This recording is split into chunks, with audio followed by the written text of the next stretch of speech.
લ્યો પૈસા. આ શું છે? પૈસા છે. અમારે તમારી પાસેથી 1 કલાકનો ટાઈમ જોવે છે. આ હું બોલો છો તમે? ખબર છે?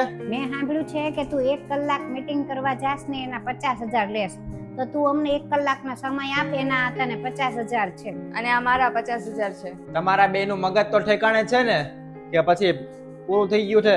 મગજ તો અમારો ઠેકાણે જ છે, અને જે રીતના તમે વાત કરો છો ને એ જ રીતના અમે વાત કરીએ છીએ. તમે દર વખતે કહો છો ને કે મારી પાસે ટાઈમ નથી ને 1 કલાકના હું તો 50,000 રૂપિયા લઉં છું, તો અમને એમ થયું કે અમે 50,000 રૂપિયા આપીએ તો તમે કદાચ અમારી સાથે વાત કરો ને તમારી પાસે ટાઈમ રહે. એટલે તમે હું પૈસા આપીને મારો સમય ખરીદવા માંગો છો એમ? હા. અરે પણ તું તો મારી પત્ની ને તમે મારા મમ્મી છો. શું બોલ્યા તમે?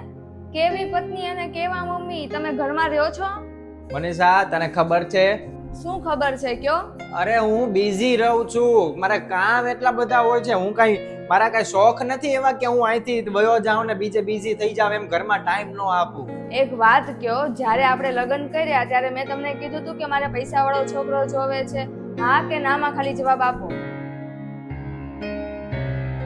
મેં પૈસા જોઈને તો પ્રેમ નતો કર્યો ને, તો તમને એવું કેમ લાગે છે કે પૈસા દઈને હું બધું નોર્મલ કરી નાખીશ એમ? અને તમે મને પત્ની કહો છો ને, તો તમે મને ટાઈમ કેટલો આપો છો?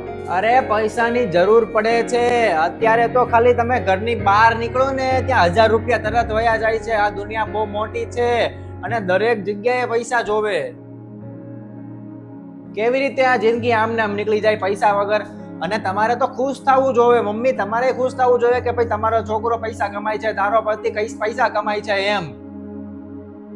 અને બીજું જોવે હું માણસોને એમ. અને તમારે તો એક ઘરમાં રહેવાનું હોય તો પત્ની તરીકે કે માં તરીકે તમારે તો એટલું હોવું જોઈએ કે ભાઈ હાલો આ વસ્તુ જોવે છે તરત અવેલેબલ થઈ જાય છે એમ. કાંઈ ઓલું વસ્તુની કમી નથી આપણા ઘરમાં. અને તમે સમયની વાત કરો છો તો અત્યારે એ સમય છે કે પૈસા કમાવા પડે, અને ગમે એમ કરીને પૈસા કમાઈ ભેગા કરી રાખીએ, જેથી કરીને જ્યારે આપણી ઉંમર થઈ જશે ત્યારે આપણે કામ આવશે એ પૈસા. ત્યારે કદાચ માનો કે અત્યારે તમને હું સમય આપી દઉં તો ત્યારે શું કરશું આપણે? અને અત્યારે મારું શરીર ચાલે છે, મારું મગજ કામ કરે છે સરખી રીતના, તો પછી આ ઉંમર છે મારી પૈસા કમાવાની. પૈસા લાઈફમાં જરૂરી છે, પણ પૈસા તે જિંદગી નથી બની જતી. અને જો પૈસા જરૂરી હોય ને તમારા માટે, તો આજે જમવાનું નહીં બને, પૈસા જ ખાઈ લેજો. અરે ઘરમાં જમવાનું ન બને, પૈસા ખાઈ લેવાનું એટલે? સાંભળો, પેલા તમે સાંભળો. જ્યારે હું ને મમ્મી તમારી સાથે વાત કરીએ છીએ ને ત્યારે તમે એમ જ કહો છો કે પૈસા તો છે ને. અરે પણ પૈસા તમને એટલી યાદ છે કે આ છેલ્લી વાર તમે ક્યારે વાત કરી હતી અમારી સાથે?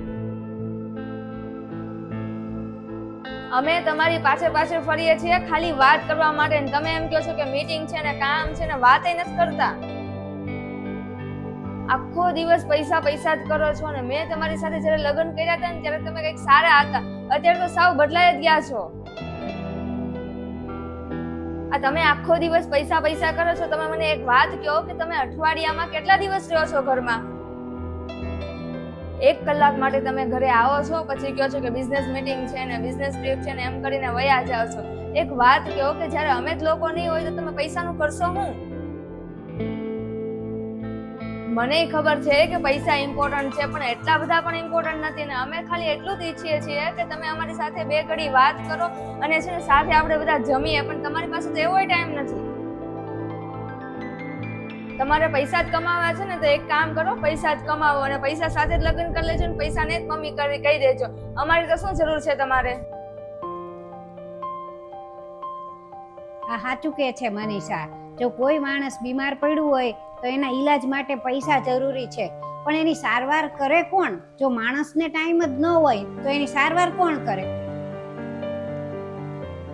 હું તો તારી મમ્મી છું, તને આવડો મોટો કર્યો ત્યારે અમારી પાસે સમય હતો, પણ તને હવે અમારી પાસે અમારી યારે વાત કરવાનો કે કાંઈ બોલવાનો કે કાંઈ નથી ટાઈમ તારી પાસે. એ તો ખોટું જ કહેવાય ને. અને હવે મારી ઉંમર થઈ ગઈ છે, હવે કાંઈ કાલનું નક્કી નથી. ક્યારે હું વહી જાઉં તો તને અફસોસ થશે કે મારી મમ્મી યારે મેં વાત ન કરી. એટલા માટે કહીએ છીએ.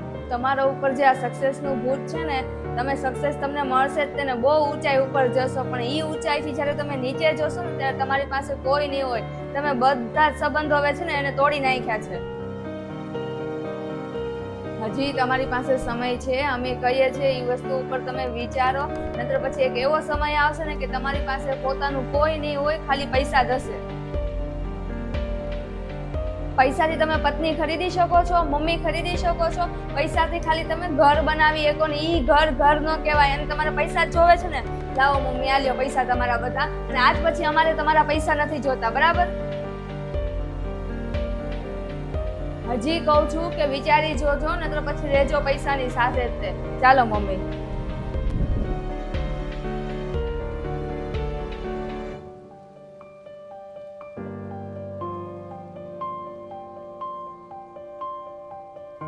નમસ્તે મિત્રો, આ વિડીયો પરથી અમારે એટલું જ કહેવાનું હતું કે આપણે ઘણીવાર એવું વિચારતા હોઈએ છીએ કે પૈસા મહત્વના છે, પૈસા માટે આપણે એટલું દોડધામ કરતા હોઈએ છીએ. આખો દિવસ 8 કલાકની નોકરી, 10 કલાકની નોકરી, 12 કલાકની નોકરી, ઘણી જગ્યાએ તમે એવું પણ જોયું છે કે સવાર સાંજ નોકરી કરતા હોય, દિવસે પણ નોકરી કરતા હોય, સાંજે વચ્ચે 2-3 કલાક આરામ કરી અને પાછી નાઇટ ડ્યુટી પણ કરતા હોય છે.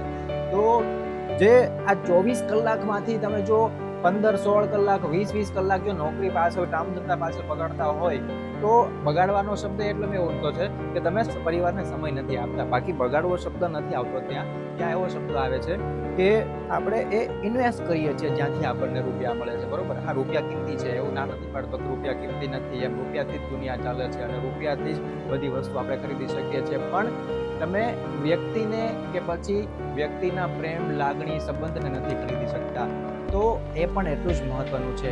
એટલે રૂપિયા કમાવા તો કિંમતી છે જ, રૂપિયા કમાવાનું મહત્વ છે જ, પણ એની સાથે તમને એટલું મેનેજ કરતા આવડવું જોઈએ જેથી કરીને આપણે વ્યક્તિને પણ સમય આપીએ, વ્યક્તિના સંબંધને પણ આપણે સાચવીએ. બાકી તમને વિડીયો ગમ્યો હોય તો લાઈક, કમેન્ટ, શેર કરજો.